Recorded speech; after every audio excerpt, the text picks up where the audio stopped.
రామా, ఏంటి ఆలోచిస్తున్నావు? మాతృదేవో భవ అంటే తల్లే దైవం, పితృదేవో భవ అంటే తండ్రే దైవం, ఆచార్య దేవో భవ అంటే గురువే దైవం. ఈ ముగ్గురు దేవుళ్ళను చూశాను.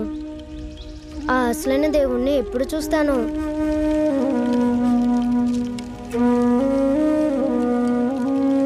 పద చెప్తాను.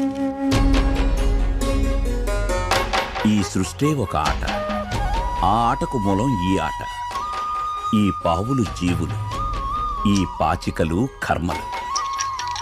ఆడేవాడు ఆడించేవాడు ఆ దేవుడు. నువ్వు ముందు ఈ ఆట నేర్చుకో.